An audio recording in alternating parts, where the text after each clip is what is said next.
My name is Russell Malm. I'm the Midland County Attorney. I've been the County Attorney since 1997, which I believe is 23 years. My math is right. I'm not going to verify that.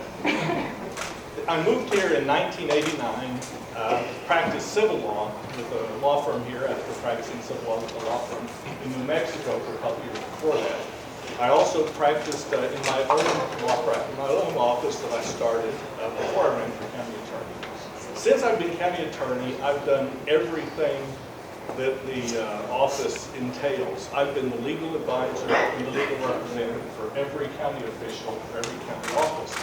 That includes the commissioner's court, the sheriff's office, judges, the district attorney's office. I've done everything that the office does. I have experience in it. And that includes also representing the county and county officials in litigation, state court and federal court. And I think my time is up. Thank you. Candidates, please be sure to speak up so everybody in the room can hear you. And next, Ms. Linehan. Good afternoon. My name is Rebecca Patterson Linehan, and I want to be your county attorney. I'm from Midland. I grew up here. I was raised here. I left briefly to pursue my education at Baylor University and Baylor Law School. And then I came back here because this is home, and I wanted this to be my family's home. I have served you for 8.5 years in the office of the Midland County District Attorney, and I want to continue to serve you by protecting your interests in the capacity of county attorney. Midland should be a place that you can be proud of. I want to make Midland a home that you can be proud of, that our future generations can be proud of. And for that reason, I am humbly asking that you vote for me on March 3rd. If you want to know more about how I've dedicated my life and my career to public service to the citizens of Midland County, you can find it on my website at RebeccaForCountyAttorney.com. Thank you. Thank you. Ms. Linehan, why do you think there is a need to run for county attorney? Why is a change of leadership required right now? There are 3 things that I want to focus on if I were to be honored enough to be able to take the role of county attorney. The first thing that I would focus on changing is that I want to be, as your county attorney, physically present and fully accessible to all elected officials and any county employee that is in need of that legal advice and that representation.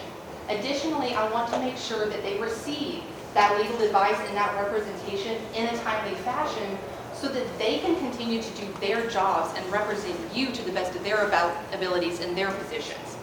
The second thing that I want to focus on is being your legal counsel in Midland County and not wasting taxpayer money by outsourcing that representation to law firms that aren't in Midland.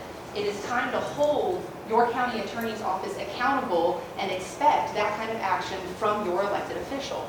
And then thirdly, I want to ensure that mental health civil commitments are being performed in the Midland County Attorney's Office. If a person is intellectually or mentally disabled to the point that they cannot stand trial, it becomes the duty of the county attorney to pursue those civil commitment proceedings. So I, as your county attorney, want to focus on doing the job and not just how to keep the job. Thank you. Mr. Malm. What, if anything, about her assertions with regard to your office are correct, and what is inaccurate with regard to what your office does on a daily basis?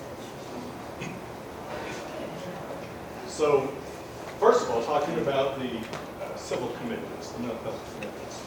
My office has been doing those since I got elected. Before I got elected, the county attorney's office handled civil commitments.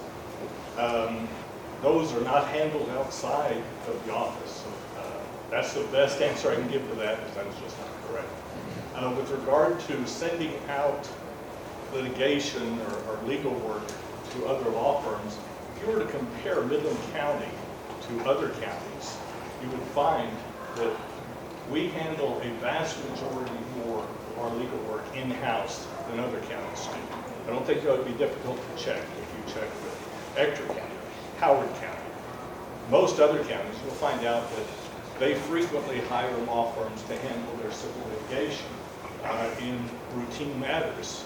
We don't do that. I handle the vast majority of our civil litigation. Now, anybody who tells you that as county attorney, they're going to represent the county and county officials in every litigation, every lawsuit that arises, it's just not going to happen. There are going to be situations where you have a conflict and you can't represent the county. And in those situations, we have to send that to another attorney. There are going to be situations where you do not have the expertise. And in those situations, as a county attorney, if you decide to represent the county, you're going to be committing malpractice and doing the county a very poor job. With regard to being present and being accessible, I think just about every county official and many employees have my cell phone number. They call me at home, at nights, on the weekends. I can show you pictures of times when I'm leaving the courthouse and the parking lot is already empty. So again, that's just not something that's accurate.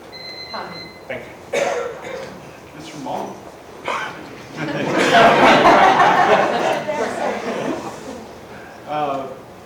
If re-elected, what is it that you would change? What is it that you would improve? What programs would be initiated through your office that would be beneficial to Midland County? Thank you. Well, I don't really have any plans for any new programs to be initiated. One thing that I might look at, but this would require asking money from the Commissioner's Court, and some Commissioner's Court candidates, is the county has grown so much, and one thing that has increased dramatically is open records requests. We've handled those for all county offices, including in the district attorney's office, and the amount has just grown really, really large. And I've considered asking for an assistant, but I'm a fiscal conservative. I don't like to ask the Commissioner's Court for money if it can be avoided. So that's something I've thought about. As for anything else I might do differently, I think if I was going to stand before you and say that I was going to do something differently, the question you should have for me is, well, why didn't you do it differently already? And that would be a valid question. I think that we are doing things the way they should be handled. One other thing I have experience in is hiring excellent assistants. And I'm not saying that just because they're here and I want them to like it. The county attorney's office has 2 assistants. They handle child protective services cases, and they handle the mental health commitments. And I've done an excellent job of hiring attorneys.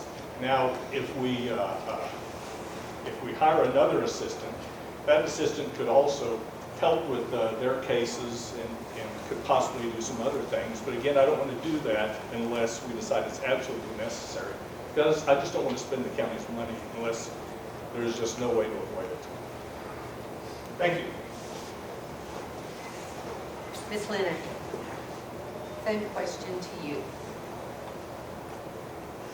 And if you need me to repeat it, I will.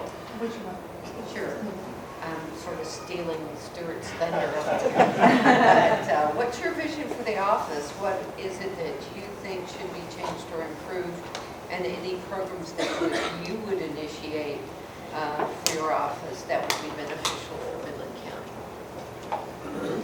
So I believe that partially with my last answer, I answered this, but I want to re-urge some of those points. That firstly, being physically accessible, being physically present in the building also means holding you accountable for that timely representation, for that timely advice. Because elected officials, because county commissioners, because the county judge cannot do their jobs without that representation from the county or county attorney.